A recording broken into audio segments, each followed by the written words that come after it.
Welcome back to the third lesson of this training course developed within the African and European Women in Action (AEWIA) project, co-funded by the Erasmus Plus program under the call Erasmus EDU 2023 Vert Exchange and coordinated by SOS Europa.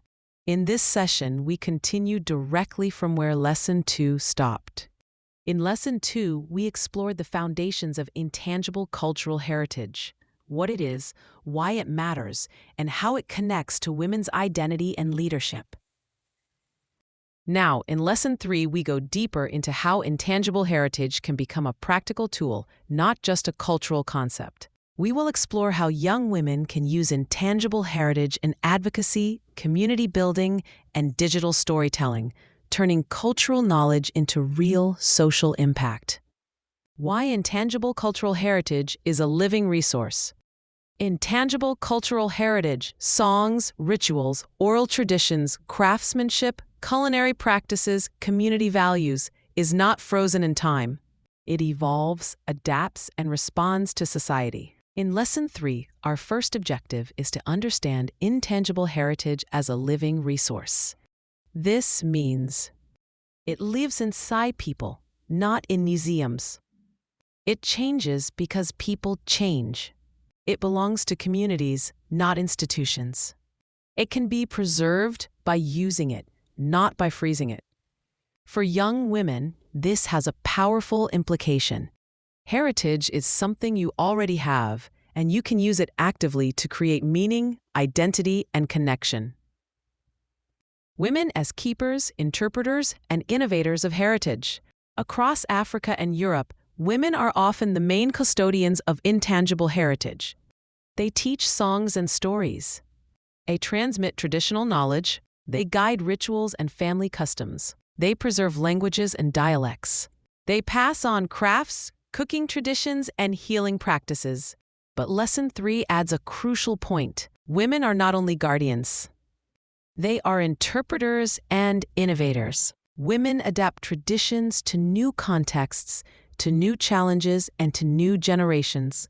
This means young women have the power to reshape cultural heritage and transform it into a tool for empowerment, education, advocacy, sustainable development, community leadership, the bridge between heritage and advocacy. In this part of Lesson 3, we focus on how intangible heritage helps build strong, effective advocacy. Heritage can create impact in 3 strategic ways. A. Legitimacy. When advocacy messages are rooted in tradition, they feel authentic and relatable. They speak the cultural language of communities. B. Identity and unity. Shared traditions reinforce belonging. This sense of unity strengthens collective action. C. Emotional power. Stories, songs, symbols, and rituals speak to the heart. They allow advocates to connect across generations and social groups. For example, a ritual that honors resilience can be used in a campaign about women's rights. A traditional proverb can support a message about solidarity. A craft technique passed from mother to daughter can inspire a project about women's economic empowerment. In the AEWIA project context, this means intangible heritage becomes a strategic advocacy resource. Mapping your personal and community heritage. Before using heritage in advocacy, young women must learn how to observe, identify, and map it. In this section, we introduce a simple 4-step method.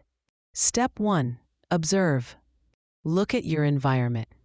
What traditions do you see? What knowledge do women transmit? Step 2. Identify. Choose one or more elements of heritage that represent your identity or community. Step 3. Understand. Ask. Where does it come from? Who keeps it alive? Why is it important? Step 4. Reflect on values. Heritage always carries a message. Is it about resilience, care, cooperation, balance, justice, spirituality? These values will become the foundation of your advocacy message. Digital storytelling as a tool for heritage preservation. Lesson 3 now connects intangible heritage with digital tools, continuing the structure of the project. Digital storytelling allows young women to preserve and promote heritage creatively. Examples might include recording traditional songs, interviewing grandparents about old customs, photographing handmade crafts, sharing recipes with symbolic meaning, documenting community rituals, posting short videos explaining sayings or proverbs, creating a heritage blog or podcast. The AEWIA project encourages responsible and respectful digital use where communities are represented accurately, traditions are not exploited, consent is always obtained, stereotypes are avoided, diversity within culture is acknowledged.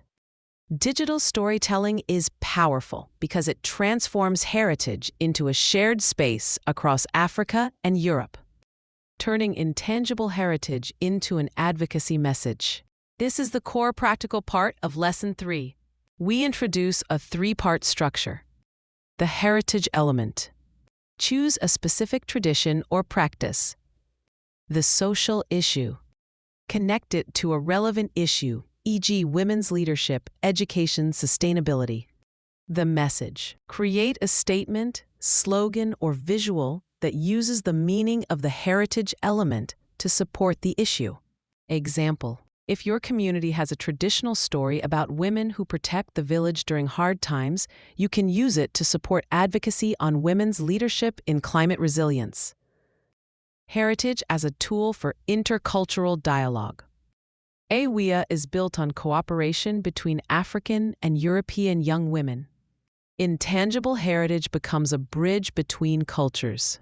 Through heritage, participants can explain their values, understand each other more deeply, recognize how different cultures address similar challenges, build empathy and solidarity, celebrate diversity. Heritage becomes a meeting point, not a barrier. Ethical and protective principles. Before closing Lesson 3, we highlight essential principles when using heritage in advocacy. Respect communities and traditions. Ask for consent before sharing cultural practices. Avoid stereotypes or exoticization. Provide context when sharing online. Acknowledge sources and knowledge holders. Avoid cultural appropriation or misrepresentation. AEWIA promotes a model of ethical digital communication aligned with human rights and the values of the ERASMUS Plus program. Final reflection and preparation for Lesson 4. Lesson 3 concludes by helping participants reflect on what parts of their heritage are meaningful for them. What traditions are connected to women or transmitted by women? How could they use one of these traditions in an advocacy initiative? How can they share it respectfully and creatively through digital tools? This prepares the ground for Lesson 4, where we will move from theory to practice. How to design a complete advocacy action using intangible cultural heritage step by step.